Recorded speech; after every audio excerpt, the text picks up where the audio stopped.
Some machines you climb into and trust with your life. Others you climb into and start praying. The 1980s built both, and today we're talking about the ones operators came to dread. The leakers, the brake draggers, the transmission slippers, the machines that literally caught fire on the job. These aren't random picks. Every loader on this list earned its bad name the hard way, in the mud and the breakdowns. 10 of the most hated wheel loaders of the decade. Let's dig in. Number 10. Fiat-Allis FR Series and the 945B. Let's start with Fiat-Allis, a brand whose story is tangled up in corporate chaos from the very beginning. The company was born in 1974 when Allis-Chalmers folded its construction equipment business into a joint venture with Italy's Fiat, and crucially, Fiat held the majority stake right from the outset. Through the 1980s, Fiat kept tightening its grip, increasing its ownership while the brand was renamed Fiat-Allis in 1983. The whole arrangement finally collapsed in 1985 when Fiat bought out Allis-Chalmers' remaining stake, driven partly by the fact that Allis-Chalmers was bleeding money and the two parent companies couldn't agree on how to run things. Now, why should an operator care about boardroom drama? Because a company in that kind of turmoil, shuffling factories between Illinois locations, trying to merge two completely different engineering cultures, and fighting over money the whole time, rarely gives its products the consistent refinement and dealer support they need to build a solid reputation. And that's exactly what happened. Fiat-Allis loaders of this era developed a lasting reputation for being cheap to buy but genuinely risky to own. That stigma has never really faded. Even today, you'll find prospective buyers asking, point blank, why a machine like the 945B sells for so little relative to its size, and openly worrying about what reliability nightmares are hiding under that bargain price. Some flat out scared the thing will run 25 hours and quit on them. Think about what that means. When a machine's low price stops being a selling point and starts being a warning sign that makes buyers nervous, that tells you everything you need to know about how the market really feels about it. That's a hated loader. Number 9. The Volvo BM LM Series Hydraulic Headaches. Next up, the Volvo BM machines. And I want to be genuinely fair here, because Volvo's overall reputation in heavy equipment is strong, and these are not bad machines by any honest measure. But fairness cuts both ways, and the older BM series loaders like the LM218 lineage that carried into this era earned a specific, well-documented complaint that operators kept running into: hydraulic troubles. Not one dramatic flaw, but a nagging cluster of them. Operators have consistently reported the same handful of issues over and over. First, hydraulic leaks that develop gradually over time, slowly bleeding away the machine's performance until you notice you're not moving material like you used to. Second, sluggish, slow response times when you work the hydraulic functions that lag between pulling the lever and the bucket actually responding, which quietly murders your productivity cycle after cycle, hour after hour. And third, overheating of the hydraulic fluid, especially during long, hard shifts when you're really pushing the machine. Now, individually, none of these is a catastrophic machine-killing failure. You're not going to watch a BM loader grenade itself in a cloud of smoke over a slow cylinder. But here's the thing about hydraulic gripes. They are the death of 1,000 cuts. A loader that's a little slow on the lift, that weeps a little fluid onto the yard every night, that runs a little too hot when you ask it to work hard, is a machine that nags at its operator every single day. There's no single moment of betrayal you can point to. Instead, it's a slow erosion of trust and patience. And that's an important lesson about reputations in this industry. A machine doesn't have to dramatically fail to be resented. Constant, low-grade, daily frustration will earn a loader a bad name just as surely as a blown transmission. Number 8. The Caterpillar 910 Compact. Now, I'm going to do something that might genuinely surprise you. I'm putting a Caterpillar on this list. And before the Cat loyalists rush down to the comments to defend the honor of the brand, hear me out, because this is exactly the kind of nuance this channel exists for. Cat built some of the most beloved, downright indestructible iron of the entire decade. Machines that operators would happily run for 30 years. Nobody's disputing that, but a great badge doesn't automatically make every single model in the lineup a winner, and the small end of Cat's range had a recurring gripe attached to it. The compact loaders like the 910 were modestly powered little machines, and operators have documented the classic power shift transmission complaint on them: slow engagement. There are first-hand accounts of a late 80s 910 that after working hard for an hour or so and getting good and warm, would start to lag noticeably when you shifted directions. Picture the cycle. You fill your bucket, you dump it, you drop it into reverse and give it fuel to back away from the pile, and the machine just sits there for a couple of seconds before finally lurching into motion. On a wheel loader, where your entire productivity depends on quick, confident, repeated direction changes, that hesitation isn't a minor annoyance. It's maddening, and it adds up across thousands of cycles a day. On top of that, the broader truth about all small loaders applies here too. These machines are notoriously poor on anything but firm, solid ground. They want rock, packed dirt, or pavement. So an underpowered compact working on a soft or sloped site with a heavy bucket becomes a real exercise in frustration, spinning tires and going nowhere. Even the best brand in the business produced machines that tested an operator's patience. Number 7. The International Harvester. 560. This one is genuinely sad because it's not a story of bad engineering. It's the story of a fall from greatness. The Frank G. Huff Company was a true pioneer of the wheel loader, building its very first machine back in the early 1920s, and it became a wholly owned subsidiary of International Harvester in 1952. For a remarkable stretch through the 1950s and 60s, International and Huff together were the worldwide market leaders in wheel loader sales. They essentially helped define the category. The big Huff H400 had built up a creditable reputation as a rugged, reliable, hard-working machine. So what went so wrong? The answer is that International Harvester as a whole was in deep, accelerating financial decline by the early 1980s, and the 560 got caught in the undertow of that collapse. The machine, along with its upgraded 560B version, introduced in late 1980, became a casualty of forces far bigger than itself. In 1982, International sold off its entire construction division to Dresser Industries. The 560B soldiered on for a while, with some examples even rolling out wearing Dresser markings instead of the proud International badge. But within a scanty 6 years, Dresser had offloaded the whole construction equipment business to Komatsu, and the 560 vanished from the lineup completely.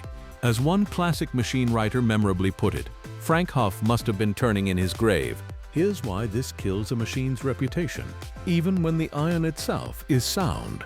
A loader that descends from a market-leading legend to a discontinued orphan in under a decade, passed between 3 different owners in that span, is a machine nobody can build long-term confidence in. Who's going to support it? Whose parts fit? The mechanical bones may have been perfectly fine, but the corporate chaos swirling around it doomed how operators and buyers came to see it. Number 6. The Dresser-badged orphans. Speaking of Dresser, they've earned their own dedicated spot on this list because the Dresser era created a very particular and very real kind of operator headache. When Dresser Industries merged with International Harvester's construction division in 1982, the combination did produce some genuinely durable machines. I want to give credit where it's due, but it also created what's been accurately described as a complex, confusing parts ecosystem that still trips up buyers and owners to this very day. And in the world of heavy equipment, parts confusion is its own special kind of misery. Here's the practical problem an owner faced. Dresser equipment leaned heavily on International Harvester DT series engines paired with Allison transmissions. Now, the engine side of that equation actually worked in the owner's favor, and it's worth noting those DT powertrains showed up across multiple brands, and even International's farm tractors, which created a strong, affordable aftermarket supply for engine components. So far, so good. But the transmission side was a completely different and far more stressful story. Sourcing the right Allison transmission parts required real care and attention because the model variations could be subtle but absolutely critical to get correct. Install a part that looks right but isn't, and you're inviting damage. On top of that, the hydraulics on machines like the Dresser 850 wheel loader used tandem pumps that were genuinely expensive to rebuild. So picture the ownership experience. You've got a machine that's tough enough mechanically to keep working, but every repair becomes a stressful guessing game buried in a maze of overlapping part numbers and shifting badges. Is it an IH, a Dresser, some transitional hybrid of both? When you can't even confidently identify what your own machine is and the wrong transmission part can cause expensive damage, ownership stops being straightforward and starts being a constant low-level anxiety. Number 5. The Clark Michigan 125C. Now we come to one of the most storied American names in the entire history of this industry, Michigan, built by Clark Equipment. And like several entries on this list, its 1980s chapter is a tragic collapse. Clark Michigan simply did not weather the recessions of the early 1980s well at all. Dogged by falling sales and plummeting revenue, the company began coming apart piece by piece. The scraper division shut its doors in 1981. The wheel dozer division closed permanently in 1982, and the remaining assets eventually passed to Volvo, with the proud Clark Michigan name finally laid to rest when the VME Group was formed in 1985. A giant dismantled in just a few years. But beyond the corporate collapse, the machines themselves carried documented Achilles heels that operators and mechanics knew all too well. The big recurring complaint on Michigan loaders, voiced plainly by the people who actually wrenched on them, was the brake system and the wiring, described flatly as the single biggest headaches these machines had. And there are specific, vivid accounts that bring it to life. Take a 1982 Michigan 125C with around 15,000 hours on the clock. The owner reported that sometimes the machine simply would not go forward and the brakes would hang up and drag. The diagnosis pointed to the brake pedal sticking on, which in turn sent air to the transmission declutch and effectively crippled the whole machine. A frustrating, productivity-killing fault. And here's the detail that really seals its reputation.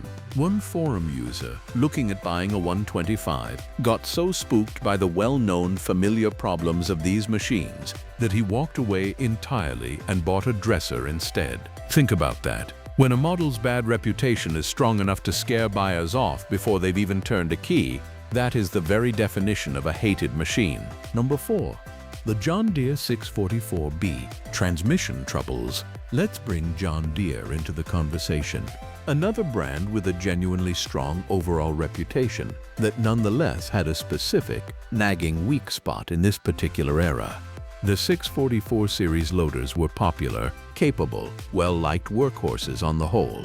But the 644B generation, which ran through the early to mid-1980s, developed a well-documented transmission reputation that followed it around and still comes up among the people who ran them. The core of the trouble lived right in the powertrain. The 644B was built around an Allison TT 2421 transmission, and operators frequently ran into transmission pressure drops and shifting difficulties, with the problems showing up especially in high-range operation. When that pressure fell off, the usual suspects were worn seals, clogged filters, or failing pressure sensors, the kind of issues that creep in as the machine accumulates hours. But what made it worse was how the trouble didn't stay neatly contained in the transmission. It bled into adjacent systems. There are documented cases of the steering pump getting starved of pressure off the transmission, which meant a transmission problem could suddenly morph into a steering problem, and steering is not something you want going soft on a heavy machine. Now, in fairness to Deere, and fairness matters on this channel, a lot of these issues were maintenance-related and genuinely fixable once you understood them. This wasn't a fundamentally broken design, but put yourself in the operator's seat. A loader where the transmission and the steering are tied together, where a pressure problem in one system can cascade into another, is a machine that keeps you nervous. You're never quite sure what a single fault might take down with it. The 644 absolutely earned respect for its muscle and versatility, but those early 80s transmission gremlins are a real, remembered part of its story. Number 3. The Case W14 and its divisive cab. Let's bring in the Case W14, a popular mid-sized loader from the famed Case W series that carried right through this era.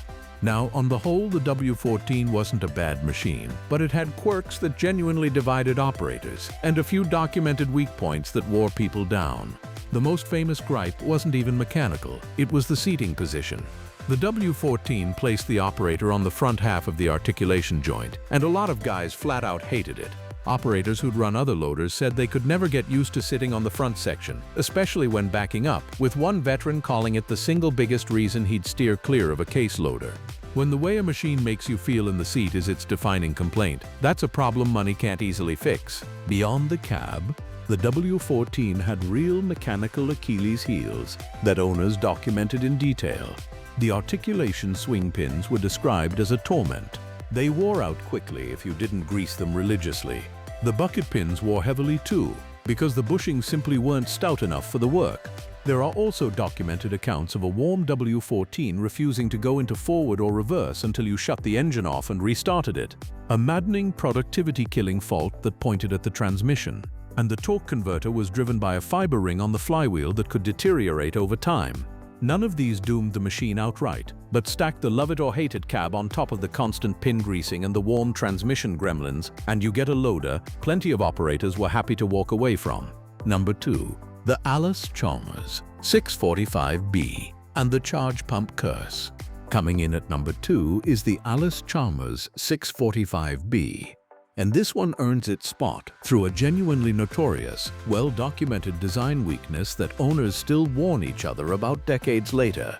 The 645 series was an articulated loader that ran across the transition into the Fiat-Allis era, and on paper the engine made plenty of power. The problem was getting that power to actually reach the tires. There's a recurring failure on these machines so common that owners openly describe it as a known issue. The engine pulls strong, but the loader just won't put the power down. The culprit is the charge pump for the torque converter, and replacing it is a miserable, labor-intensive job. Here's why it's so hated. To get at that charge pump, you first have to pull the hydraulic pump, and on machines that have sat or aged, the splines on the pump shaft and the shaft that drives through the transmission pump tend to rust solid. Owners have described fighting these pumps with 2 long pry bars and wedges and still not being able to budge them, only to discover the shafts themselves were ruined. That's a simple-sounding repair that turns into a tear-down nightmare. On top of that, the 645B had a documented tendency for transmission fluid to migrate into the hydraulics and for the transmission to flip or slow right up once it warmed, working fine cold, then barely moving the machine after it got hot, with pressure hanging low. A loader that makes power but won't move it, fights you on every repair, and degrades the moment it warms up, is exactly the kind of machine that earns a lasting bad name. Number 1. The Fiat-Allis 745 Transmission Slipper. And that brings us to number 1, the Fiat-Allis 745. Now, you might notice this keeps the spotlight on the same troubled bloodline we opened the video with, and that's no accident. The Fiat-Allis joint venture, born in 1974 with Fiat holding the majority stake, spent the entire decade in financial turmoil and corporate infighting before the partnership finally dissolved in 1985. Machines built in that climate of cost-cutting and divided leadership didn't always get the refinement or support they needed, and the 745 became one of the clearest examples of how that hurt the operator. The 745's defining, documented complaint sits right at the heart of the machine: transmission slipping. There are first-hand accounts of 745 loaders where the transmission simply doesn't hold the way it should. Owners describing a 745 that loses its grip and won't transfer power properly, the kind of slipping that turns a powerful loader into a frustrating paperweight. And on a wheel loader, a slipping transmission isn't a minor inconvenience. It's the difference between a machine that loads a truck all day and one that sits in the yard waiting on an expensive, labor-heavy repair. What makes it land at number 1 is the combination of factors. You've got a genuine, recurring mechanical weakness in the most critical and costly system on the machine. You've got a manufacturer in chaos that couldn't reliably stand behind it. And you've got the lasting reputation that follows the whole Fiat-Allis line. Cheap to buy, risky to own, when the transmission, the corporate support, and the resale reputation all work against you at once. You've got a machine that genuinely earned its place at the top of a most hated list. So that's it for today. If you like this video, then please hit the like and subscribe button for more videos. Thanks for watching.